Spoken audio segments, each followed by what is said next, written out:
Bom dia a todos. Hoje a gente vai apresentar o nosso sprint de TI, né, sobre o nosso sistema de reconhecimento facial para chamada automática. O grupo é composto por Daniel, Gustavo, Pedro e Vinícius. Bom, retomando um pouco a contextualização, o problema que a gente está focando em resolver aqui, ou pelo menos amenizar, é o fato de que as chamadas hoje tomam um pouquinho de tempo de aula, de 5 a 10 minutos, às vezes pode interromper um pouco a linha de raciocínio do professor, e às vezes o professor também pode esquecer de fazer a chamada. Então o objetivo do trabalho aqui é desenvolver um sistema que verifique essa presença de forma automática. E a justificativa para o desenvolvimento, né, é de que a gente quer de alguma forma melhorar um pouco a eficiência de como a chamada é feita, evitar esse tempo de gasto que a gente tem na aula, né, que é aquele momento que todo mundo se reúne ali para trabalhar o conteúdo. Então a gente quer facilitar um pouco a vida de todo mundo ali. Para a solução da chamada, e aqui de chamada a gente chama todo o processo que vai envolver tirar a foto, fazer o reconhecimento, identificar quem está lá, porque o nosso projeto completo de TI ele vai envolver algumas etapas adicionais que vão ser apresentadas depois, que tem a ver com outros serviços que vão trabalhar com escrita e leitura de presença do banco de dados. Essa solução de chamada, que é o que a gente está fazendo para esse sprint, ela foca na parte de reconhecimento de rosto, na parte de tirar a foto e de identificar que a pessoa está ali. Então, para essa parte, para esse sprint, a gente vai dividir isso em, de novo, duas partes, que primeiro é a obtenção das fotos, como que essas fotos vão ser trabalhadas e como que a gente vai verificar quem está presente na foto, né, para de fato poder liberar a presença. Bom, o que a gente vai fazer é bem parecido com o conceito clássico de produtor e consumidor. A gente vai obter os rostos de quem está na sala de aula através das fotos, né, e preencher isso numa fila. E essa fila que está rodando no processo, ela vai fornecer os elementos, que no caso são os arquivos de imagem da face das pessoas, que vão ser consumidas por um consumidor depois, que a gente vai mostrar aqui agora. Bom, o produtor, ele vai ser a câmera que captura a foto do pessoal durante um intervalo de X segundos. Essa é a primeira função dele. Por que de X em X segundos? Porque a gente quer fazer uma foto a cada intervalo de tempo. Porque se tira uma foto só durante a aula, pode ser que alguém levantou, foi no banheiro, ou alguém não chegou ainda, e essa pessoa não vai ser reconhecida, né? Então, a nossa câmera vai estar ali tirando, por exemplo, uma foto a cada 10 minutos, a cada 30 minutos, que é uma escolha que pode ser configurada depois, né? Esse produtor ele também vai ser responsável por detectar os rostos que estão na imagem que foi tirada da sala. Então, depois que a imagem é tirada, a gente vai recortar o rosto de todo mundo e inserir naquela fila. Depois dos rostos inseridos, ele continua detectando, continua tirando foto, continua preenchendo a fila, né?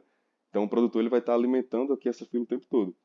O consumidor, que é quem está do outro lado, ele vai estar sempre consumindo enquanto houver faces na lista. Ele vai estar ali puxando e processando, né, as imagens. E a função dele, depois de recuperar esses rostos cortados, é fazer o reconhecimento de fato, com base nas fotos de perfil que a gente tem cadastrado no sistema.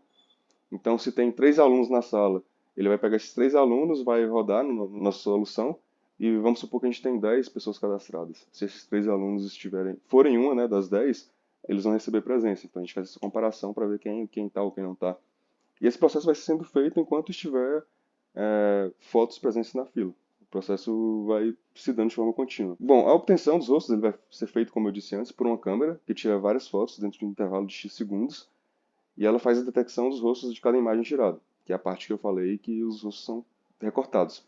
E a redundância que é importante, exatamente pelo motivo que eu falei, de que às vezes a gente vai ter gente que não está na sala, que vai voltar, ou que vai chegar mais tarde. Então, quanto mais fotos a gente tiver da mesma sala, melhor, porque a gente garante que todo mundo vai ser reconhecido. E é importante não tirar demais também, porque a gente pode sobrecarregar o sistema. Então, a gente coloca um intervalo de tempo ali que tem um trade-off legal para a solução. Isso a gente vai identificando depois, conforme a gente for testando. Bom, aqui a gente tem um exemplo que a gente fez na sala de aula. A gente cadastrou o rosto de todo mundo no sistema e aí a gente tirou uma foto como se a gente estivesse de fato na sala de aula. Aí, como vocês podem ver, o consumidor, o produtor aqui, ele já detectou o rosto de todo mundo, que é a primeira etapa, né? Ele tira a foto e detecta rostos. Aí, para a segunda etapa, ele vai recortar esses rostos. Aqui a gente tem o rosto de todo mundo recortado. E esses rostos vão ser os elementos que vão ser inseridos na fila e que vão ser consumidos pelo nosso programa de reconhecimento. Bom, e como que a gente vai reconhecer esses rostos? A gente vai usar 3 modelos para poder reconhecer. Por que 3 e não um? Porque cada modelo funciona de uma forma diferente e ele pode apresentar resultados diferentes. Como a gente está fazendo uma coisa aqui que é uma chamada em sala de aula, e a gente não quer o caso de que alguém estava lá e não foi reconhecido, a gente passa no maior número de modelos possíveis, e se pelo menos um modelo desse reconhecer uma pessoa, a gente considera que essa pessoa já estava lá.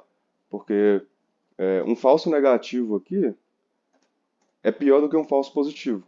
porque um cara que recebeu presença sem estar, isso vai ter um impacto menor do que um cara que foi para a aula e não recebeu presença, né? Então a gente tenta aqui de toda forma fazer com que todo mundo que está na foto de fato vai ser conhecido. E a gente adiciona um pouco mais de redundância nesse caso. E, bom, para cada rosto na fila, o consumidor ele vai passar nos três modelos e se achar um matching do rosto de pelo menos um deles, a gente já retorna a presença. Bom, a gente vai usar três modelos, que é a OpenFace, que tem uma CNN própria, o VGG Face, que é baseado no VGGNet, e o FaceNet, que é baseado no Inception ResNet. E se qualquer modelo que resultar positivamente, né, o aluno vai ganhar presença. Foi o que eu disse antes, que a gente quer focar em garantir que todo mundo ali vai ser reconhecido. Então a gente já dá a presença se pelo menos um dos modelos retornar um resultado positivo. E esse resultado, por enquanto, para mostrar o resultado dos testes para vocês, a gente está deixando em JSON, mas na próxima sprint a gente já vai ter um outro serviço que vai consumir o resultado desses modelos e ele vai de fato estar inserindo no banco de dados de presença todo mundo que estava ali na sala. Por enquanto, para fins de teste, a gente está gerando só um JSON dizendo se as pessoas que estão cadastradas naquela sala estão presentes ou não. Bom, aqui tem um exemplo, né, dos três modelos rodando, e aí a pessoa foi reconhecida em só um deles, e esse aí já é o suficiente para ela ganhar presença. E aqui a gente tem nosso arquivinho de presença, que é o JSON final gerado. A gente tem aqui as pessoas que estão cadastradas na sala, e todo mundo estava lá no momento, então todo mundo recebeu presença. Os próximos passos vai ser o desenvolvimento, né, do outro serviço que eu falei anteriormente, que uma das funções dele vai ser buscar as imagens de referência no banco de dados para os modelos usarem como referência e também persistir os dados de presença num banco de dados separado que a gente vai ter, que é o banco de dados que de fato vai guardar, né, quem estava ou não na sala de aula para cada aula. E é isso por essa sprint. Obrigado pela atenção a todos.